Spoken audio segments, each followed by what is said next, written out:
Yeah, we don't do very many good old boy, old school preacher illustrations on here, seems like. Well,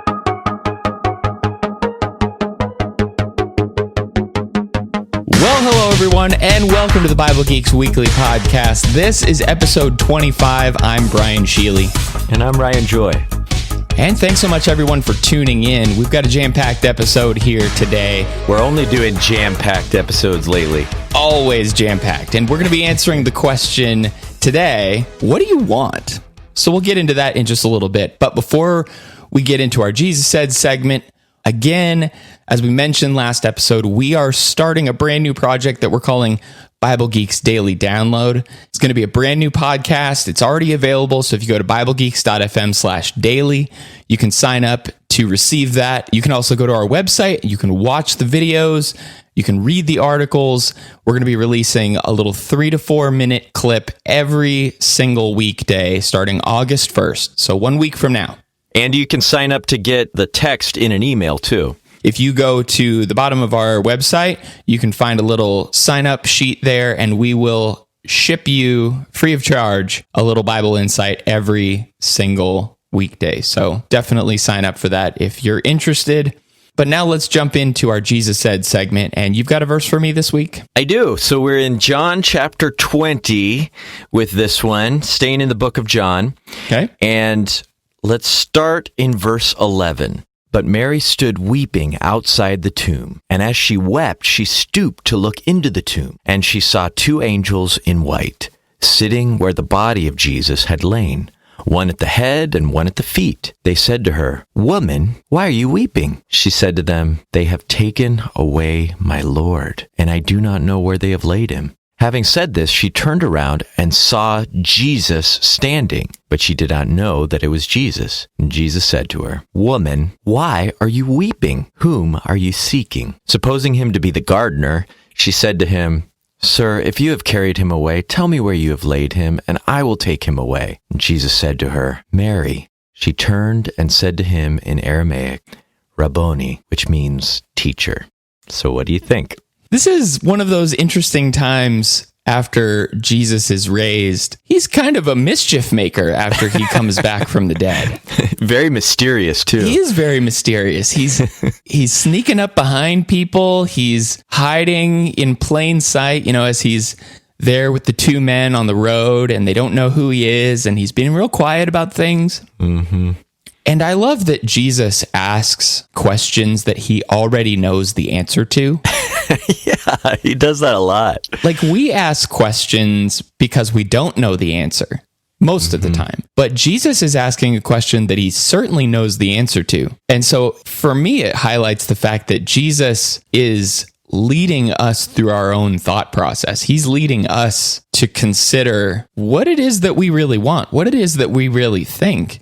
Mm-hmm. Not that he needs to know that, because he already knows that. But here in this case, he's wanting her to really work out the question. Who are you looking for? Whom are you seeking?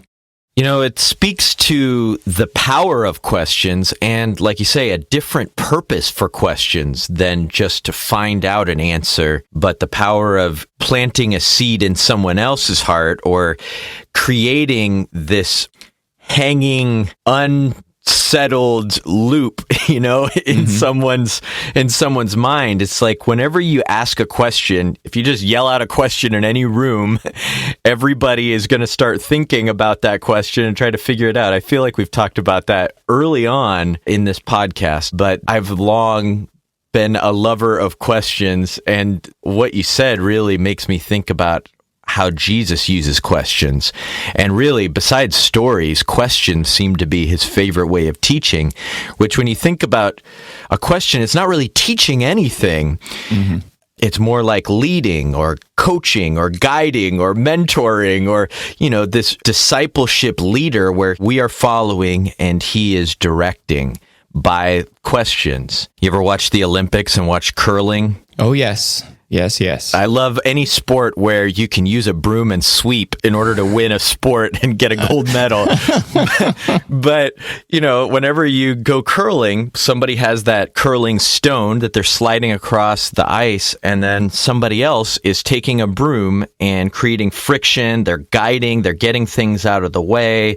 They're making a smoother path. They can make things go further than they would go otherwise and go towards the direction they want it to go. And so Jesus isn't pushing that stone. Jesus isn't pushing the people he's asking a question to. He's just creating a path for them if they're willing to step into it. He's making an opening for them. And so she has to think about, who am I seeking and who might this be? Well, there's no other obvious answer, right? I mean, of course she's looking for Jesus. That's why she's there at his tomb. Mm-hmm. So it's such an obvious question. Like, he doesn't just shut down the conversation. He gets her to keep talking. And as she continues to talk, it reveals here that she is thinking that somebody has stolen Jesus's body. And then he uses that opportunity just to simply say, Mary. Mm-hmm. And boom, right there, she knows. Something is different about this gardener behind me.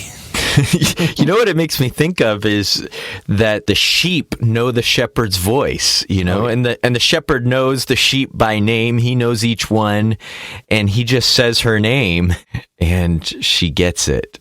And she knows who he is. And this keeps happening with the resurrected Jesus. There's something about him that people sometimes don't recognize, this newly resurrected body right away, but then they eventually see him. And with the story of the two men on the road to Emmaus, they don't recognize him in this whole long conversation when he's explaining why the Christ had to suffer from all the scriptures.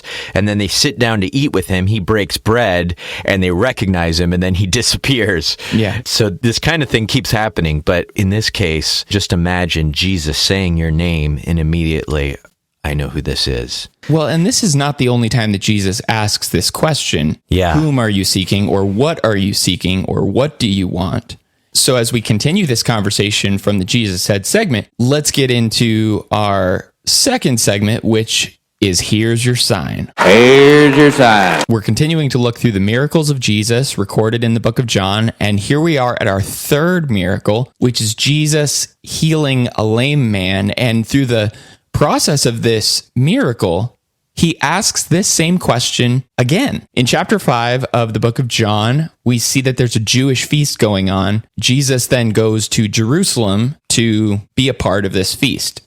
And this day is on the Sabbath day. And that's going to become important here in just a little bit. But we're introduced to this venue that's a pool by one of the gates, and it's called Bethesda, which means house of mercy, where there were a bunch of blind and lame and paralyzed people who would sit under these covered porches surrounding these pools. And apparently there was some interesting thing going on at this pool. Anybody who would dip themselves into after the waters were stirred up, they would be healed. And you'd think in the story that this would be a more amazing thing to continue talking about. But John doesn't even really acknowledge how amazing this pool is. He's using this as kind of a stepping stone to show something even more amazing, which is Jesus and his power to heal. And he goes on in verse 5 of chapter 5 to say that Jesus sees a man who had been unable to walk for 38 years. And apparently this man had been sitting by the pool, and anytime the waters were stirred, someone would beat him into the pool. And so Jesus sees him. Evidently, only the first person to tag the water gets healed. Or Yes. That's the belief. And he asks him, do you want to be healed? So there it is, kind of a similar question to what he asks Mary in John 20. Seems obvious. Yes, of course. Do you want to be healed? Well, I've been lame for 38 years. Of course I do. And Jesus simply says to him, get up, take your bed, and walk. And he does. Jesus then meets this man who he's healed later on in the temple in verse 14, and he deals with his real problem. And I think this is beyond just the miracle itself. I love that John records this conversation that they have, because Jesus says to him, see, you are well. Sin no more, that nothing worse may happen to you. So this is more than just his inability to walk. This is his inability to walk without sin. Yeah, I'm still struck by that first question. Do you want to be healed? That's the first thing in this miracle that jumps out at me, just because it would seem like an obvious thing, and Jesus is putting it back to the man. Right. Putting it back to him to clarify, to confirm, this is what I want. And it just highlights the importance of will, of desire. Throughout everything that Jesus is doing, he is not going to be able to force anyone to do anything. He has put that limitation on himself. And so whether it's being healed spiritually or being healed physically, I mean, you could say he poses that same question to us. Do you want to be healed? Mm-hmm. But what he really needed was not for someone to take him down to the water. What he really needed was Jesus to speak authoritative words to him. And so Jesus' voice, just as later on in verses 28 and 29 of this chapter, we find that Jesus' voice is going to call the dead out of their graves. Here we find that Jesus' voice will call the lame to walk, and they will stand up and do it immediately. And of course, that speaks to our lameness spiritually and the physical things that Jesus can do, but it speaks to this question again, do you want to be healed? Do I want to go and sin no more and to find the ability, the strength, and the mercy to be healed? I find it really interesting that this is one of the first miracles that John records, at the very least, that Jesus is now taking the initiative. So in the miracle that we looked at the very beginning, with Jesus turning water into wine, he was just minding his own business. And his mom comes up to him and says, there's no more wine at the party. And she calls on him to take action. And then we saw in our last miracle where he heals the official's son. The official comes to him and says, my son is sick and I know you can heal him. And so a request is made of Jesus to fix that situation. But Jesus here sees the need and decides to take action himself. And so this is one of the first times that we've seen this in John, where he's taking the initiative. He's taking it on himself to step in. And I think for me, there are a lot of people who ask me for things, who want things from me. And then I do it. And I say yes, and I step in and I do the thing that's needed or necessary. And that's a part of it. That's important. But at the same time, I think it also highlights the fact that I need to be the kind of person looking around for people who haven't even asked me for things that they want or need. Look around, see what people need around me, and step in to help in kind of an unsolicited way, where it's not just that, well, they haven't asked me, so I didn't do it. And I don't know about you, but truthfully, for me, that's really hard, especially in marriage, where, Sherilyn asks me, take out the trash, or can you put out the recycling, or can you vacuum the floors, or, whatever it is that she's going to ask me to do. Mm-hmm. I find that really easy to deal with. Like, you've asked me for something and I will take care of it. But I think where I really struggle is looking around to see the things that she hasn't asked me for, that I know she needs, or I know she wants. Or if I was observant at all, I would just pick up on it and I would figure it out. But I think sometimes I'm just so introspective or self-focused rather than being focused on others, where I should be looking for those opportunities to help other people, even if they haven't asked me. Mm-hmm. And so maybe probing questions, like Jesus asks here, what do you want, are a helpful tool in being able to bear someone's burden for them and help them in ways that they need, but they just haven't expressed yet. That's really interesting. So in other words, we can kind of, even though we don't have the power to do what Jesus did, we can ask Jesus' question to others and carry Christ with us in his example. Like, do you want to be healed? Especially with the gospel, we can kind of ask that question, but just going around to people or to our wives, do you want help? It is really interesting. Something that Adrian and I have realized is we really value each other's partnership in thinking together through difficult things. You know, when one of us gets stuck in maybe a not the best attitude or trying to work through a problem, it's really valuable to have the other one come in and guide us through it. But you cannot barge into someone's inner life and do that. You have to be invited. So we always ask basically this question, like, do you want me to think with you on this? Do you want me to kind of coach you through this or think with you? You know, can I get involved and ask the hard question here? Are you not ready for that and you just need someone to understand you or to sympathize or to, you know, just be on your side for a minute before bringing the truth bombs in? Men, maybe, and especially me, my natural tendency is to want to jump in there and fix everything. I'm going to barge into the conversation of, well, let me tell you what you need to do. Yeah. Well, maybe that's not the question I need to start with. Maybe the question I need to start with is, what do you want? Yeah. You know, and what do you want could lead to, do you want somebody to listen to you? Or do you want to just have me sit here quietly while you vent your frustrations to me or whatever? In this case, Jesus is even more specific. He offers the solution, but he asks if they want it. And that's something we can do too, you know, because here's the hard part is a lot of times people don't know what they want, or a lot of times I myself, I haven't made the decision that I want to get unstuck, for instance, you know. So I ask Adrian sometimes, or she asks me sometimes, do you want to stay angry or do you want to get through this? You know, do you want to get past this? And I think that helps us figure out what we should want. Yeah. You know, like, do you want to fester in your frustration right now? Yeah. Oh, wait, no, I don't want to do that. Well, another question that goes with it that's kind of like, you know, do you want to be healed? Is a lot of times once I feel like, you know, she's been heard or we've talked about it, I will ask, do you want to pray about it?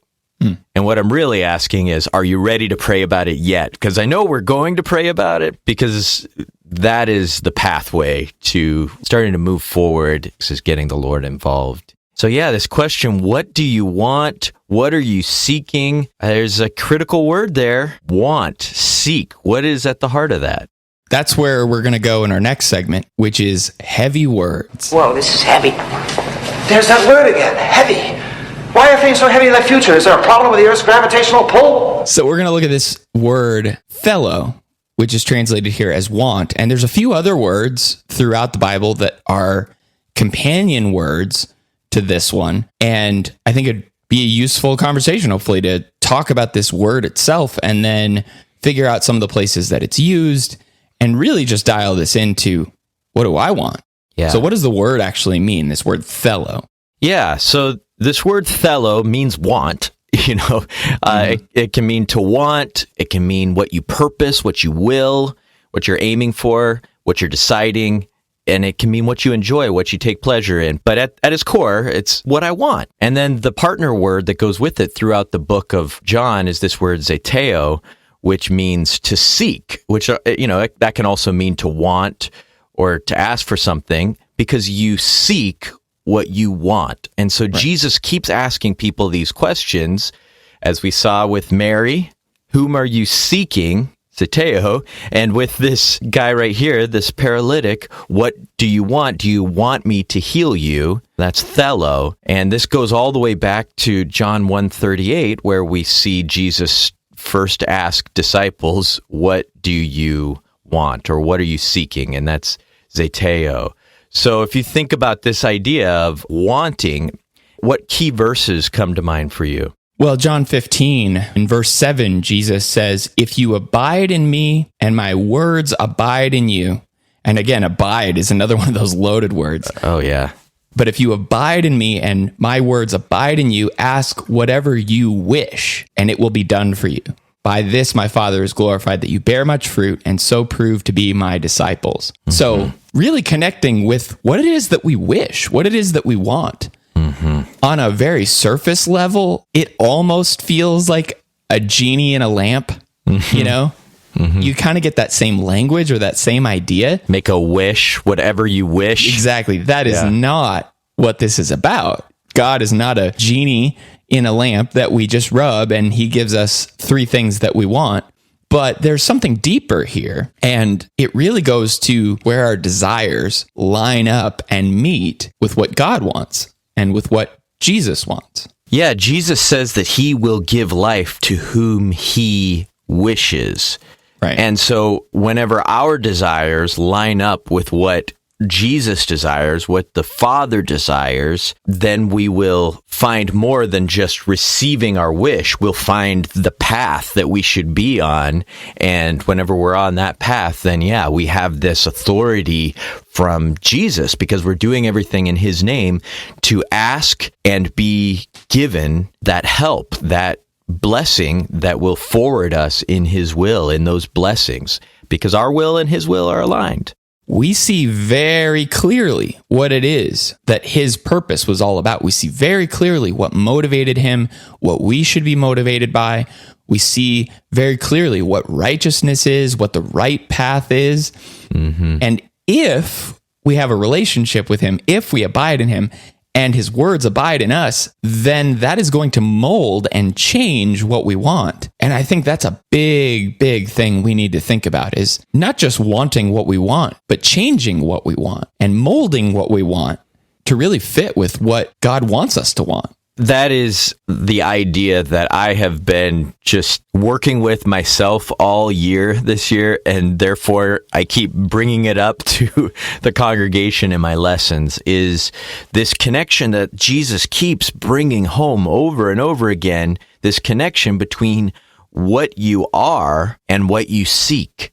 So if your walk with Christ isn't going how you might hope it would go, if there's something in your life that you think you would want to change, the first place to start would be to change what you want, like what you really want. Because what we say we want and what we actually seek after with our time and our energy and our heart leaning into is often not aligned. You know, you say you want to be a great disciple, or you say you want to be a great dad, or you say you want to evangelize the world, but whenever you get home from work, you turn on the football game or you shut down and go into some other mode instead of pursuing those things. What you really want is something else. You want comfort, you want pleasure, you want people to just leave you alone, you want whatever it is you want, success, accomplishment, more stuff. Your life is telling you what you want if you're paying attention.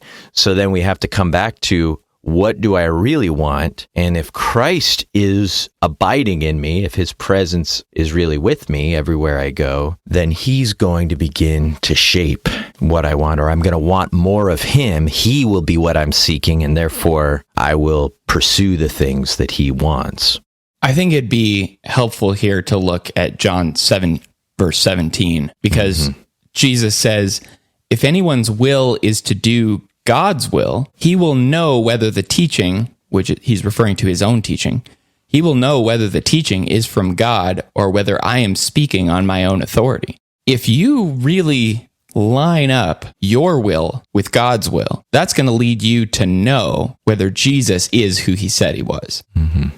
But if your will is not lined up with God's will, if your will is just rogue out there, winding around, then you're never really going to know the right things. You're never really going to come to the right conclusions or have the right interpretation of the scriptures. You're going to be off in left field somewhere because you're off the path. Yeah.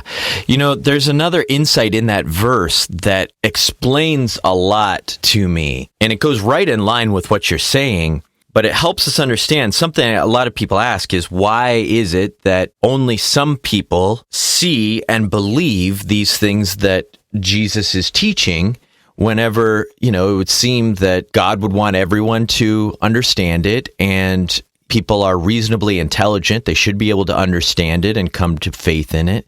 And here we get one of those core pieces of insights in the Bible that help us really piece together what's going on when someone doesn't believe. And this is one of the critical ones.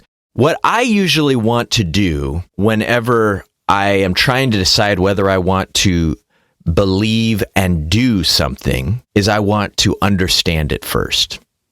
I want to know whether the thing the doctor is telling me is actually going to help or not before I go ahead and do it. I want to know if this product is going to be useful and do the things that it says it's going to do before I purchase it and start using it. But with God, things are a little different. Here's what Jesus says here. If anyone's will is to do God's will, he will know whether the teaching's from God or not. So you have to start with a commitment to obey it, and then you'll have an understanding of it. And this has gotten me in trouble sometimes whenever I didn't have that. The problem a lot of times is not that the scriptures aren't clear. The problem is that I just don't want to do it. You know, why do people have so much confusion over marriage, divorce, and remarriage, or over church discipline, or over different issues like that? Is it that the Bible is not clear? And I'm not saying every single issue in marriage, divorce, and remarriage is super obvious and clear. But a lot of the time, if we're honest, the truth is pretty clear, but we are not sure if we've decided that my will is to do God's will no matter what. I think of this illustration occasionally, and maybe this fits in here. But if you were to take a piece of paper and you were to draw a perfectly straight line right down the middle of it, and then that would represent God's will. That's what he wants. That's his standard. That's what we're trying to follow. And then if you were to take a pencil and put it down on the page and just close your eyes and try to draw the same line, it's probably not going to line up perfectly. And it might intersect with that line in a few places. A lot of times we look at those two lines, God's line, his will, his standard, and our line, and we focus on the times where they intersect. And we say, oh, well, I agree with God here. I agree with God there. I agree with God in that area. But that's not enough, right? Like, you can't just do whatever you want and have this wavy line all over God's straight line and just focus on the times where they intersect. That's not the same line. Yeah, we don't do very many good old boy, old school preacher illustrations on here, seems like. But there's a great preacher illustration for that I've found helpful over the years. So the story is a father is a farmer, and he tells his son, I'm going to go away. I want you to build the barn on the west side of the property. I want you to build the house on the east side of the property. And I want you to build the well in the northeast corner. And so he leaves and he builds the barn on the west side. He builds the house on the east side. But then he realizes, I could dig the well right in between the two. And that way it would be easier access. It would help everybody. And my father would appreciate that. So that's what he did. And the dad comes back and he says, why didn't you do what I said? Why didn't you follow my directions? And he said, well, I did what you wanted on the house and the barn. I just found a better solution for the well. And the father says, no, you didn't do what I wanted on any of the three. Right. You did what you wanted on all three. And it just so happened that our desires aligned on the house and the barn. And what that highlights, of course, is that the place where we find out whether we're obeying God or not is where we don't want to do it, or we're not sure, we just automatically agree with God on this thing. That's where we find out, am I obeying? Am I trusting? Am I walking in faith? Is my will to do God's will? Exactly. So what's another key verse that helps highlight this idea of what do you want? In John 6 and verse 67, after a bunch of people have left Jesus and have stopped following him, he turns to his disciples and he says, do you want to go away as well? Do you, Thello, is that what you want, to leave as well? And of course, Peter had one of those really good Peter moments where he said, Lord, to whom shall we go? Like, if there's other options, maybe we could consider it. But to whom shall we go? You have the words of eternal life, and we have believed and have come to know that you are the Holy One of God. And that's, I hope, always my answer whenever something would pull me away, because I'm not sure if I want to do this thing or agree with this thing that I realize he has the words of eternal life. I can't think like I have options here. I can find no one but Jesus, no one like Jesus. And so I just align my will with his and stick with him no matter what. Jesus is kind of doing the opposite of the curling sweeper. Yeah. Because he lays down basically a bunch of sand or rocks in front of the people who are following him. He says some extremely challenging things to them so that he can clarify who's really following him for the right reason. Yeah, I mean, another way to think of it is their curling stones were going in the wrong direction. And Yes. by him trying to offend them, he is in his way trying to give them an opportunity to see how to really follow him, as he's doing with the parables, where he's making a judgment on people when he tells a parable and doesn't make things clear. He's making a judgment that they're not ready for the full truth, but he's also offering mercy because he's giving them their best opportunity to hear what they can and to be led slowly towards where they need to go. He tells them the truth in order to challenge them here, and that pushes them away. He's giving them the choice. He's not forcing them. He's not saying, you have to stay with me. He's saying, you have to make your decision. I can't strong arm you into being a disciple. You've got to want this. You've got to really desire this. And if you want to go, well, now's your chance. That same question that he asks Mary in John 20:15 from our Jesus said, whom are you seeking? He also asks to the people who come to arrest him. He asks it more than once. Whom do you seek? So different people are seeking different things, and different people are even seeking Jesus for different reasons. And some people are literally, it really reminds me of the way people talk today. Some people literally say in the book of John, he is a good man. Some people say he's a prophet. People say different things about him, but those who seek him and come to believe based on these signs, they're seeking him as the Lord and the Messiah. This is not a matter of being forced into anything. And with that freedom or flexibility, our will, our desires, what we really, really want is a big key component to that. It is, yeah. I did an exercise recently that I read about.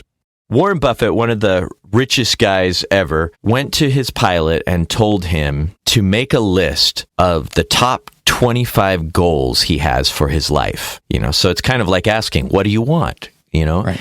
And so this pilot made the list, and Warren Buffett said, okay, great. Now circle the top 5 goals. And so he thought about it and he did that. And Buffett said, okay, now what are you going to do with this list? And he said, well, I'm really going to focus on these top 5 goals. That is really important to me. Now I've kind of gotten some clarity on what I want to do with my life.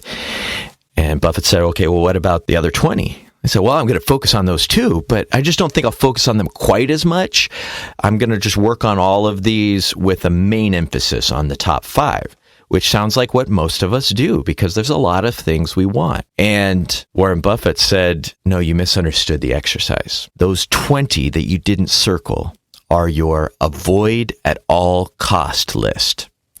Avoid at all cost, because if you try to go after 25 things, you're not going to accomplish any of them. So I made a list of 25 things.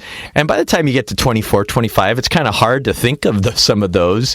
Like, how many things do I really want deeply? But what's really hard is choosing those top 5. And you realize there is not a lot of room for the many things you want beyond trying to do what you need to do to follow the Lord and take care of your family and try to do meaningful work. What is there? There's not much. And so that was a really helpful exercise for me, just zeroing in, what do I want? And does what I want align with what the Lord wants? So let's get into the challenge for this week. And I think it's going to be sort of tied to the exercise that you just talked about. It was really helpful to me. So I would recommend that for others, to just make a list of what you want. Really think about it and think, what do I want? And then really prayerfully consider, does this line up with what God wants for my life? Is what he is seeking what I am seeking? All right, everyone. Thanks so much for tuning into the Bible Geeks podcast. You can find us on our website at BibleGeeks.fm. Again, you can also follow along with us on our brand new daily download podcast. Head over to BibleGeeks.fm/daily to find out more information about that starting August 1st. And we're also on social media. We are /the Bible Geeks wherever you might find us. Until next week, everyone, may the Lord bless you and keep you. Shalom.